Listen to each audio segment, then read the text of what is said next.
महाभारत के किस्से न केवल रोचक हैं बल्कि वे अद्भुत भी हैं। इस महाकाव्य की गहरी परतें इतनी हैं कि हर परत में एक नई कहानी बसी है। कहा जाता है कि महाभारत में कौरवों की संख्या 100 थी, जिसमें दुर्योधन भी शामिल था। लेकिन सच्चाई यह है कि दुर्योधन के अलावा एक और भाई भी था। वह अनजान भाई ऐसा था जिसे दुर्योधन ने कभी अपना माना ही नहीं, क्योंकि वह उसकी माता से नहीं था और उसने धर्म और नीति के मामले में बातें की। इस अनजान भाई ने हमेशा दुर्योधन और धृतराष्ट्र के खिलाफ खड़े होकर हर गलती में विरोध किया, लेकिन उसकी बातों पर किसी ने कभी ध्यान नहीं दिया। महाभारत के महायुद्ध के समय इस धर्मपरायण भाई को युधिष्ठिर की सेना में शामिल होने का मौका मिला, जिससे धृतराष्ट्र के 101 पुत्रों में से एक ही जीवित रहा। एक कहानी के अनुसार धृतराष्ट्र पहले ही चाहिए था कि उसका पुत्र पांडु के पुत्र से पहले जन्म ले, लेकिन विधि ने कुछ और ही निर्धारित किया। जब गांधारी गर्भवती थीं, लेकिन उनका गर्भकाल लंबा हो जाने के कारण पहले पांडु के घर में एक पुत्र का जन्म हो गया।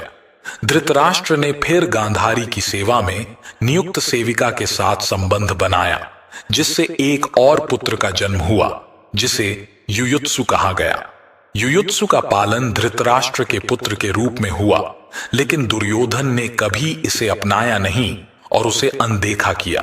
महाभारत युद्ध में युयुत्सु ने महाभारत युद्ध को रोकने का प्रयास किया, लेकिन वह असफल रहे।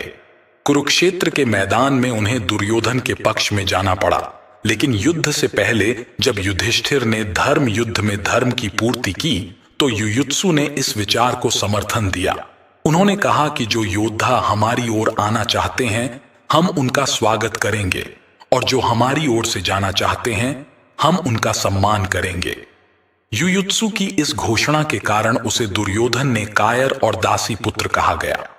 महाभारत युद्ध में युधिष्ठिर ने एक विशेष जिम्मेदारी को समझाया। युयुत्सु की जीवन रक्षा के लिए युधिष्ठिर ने उन्हें सीधे युद्ध में शामिल नहीं किया, बल्कि उन्होंने उनकी बुद्धि कौशल और प्रबंधन क्षमता का उपयोग किया। उन्होंने हथियारों और रसद की आपूर्ति का प्रबंध देखने के लिए उनसे कहा। युयुत्सु ने इस जिम्मेदारी को बड़ी जिम्मेदारी के साथ निभाया और संसाधनों की कमी के बावजूद पांडव पक्ष को हथियारों और रसद की कमी महसूस नहीं होने दी। महाभारत युद्ध के बाद भी युधिष्ठिर ने उन्हें महत्वपूर्ण कार्यों को सौंपा। उन्हें महामंत्री का पद प्रदान किया गया। पांडव जब अपने राजपाट को अपने पौत्र परीक्षित को सौंपने लगे, तो उन्हें परीक्षित की देखभाल का दायित्व सौंपा गया।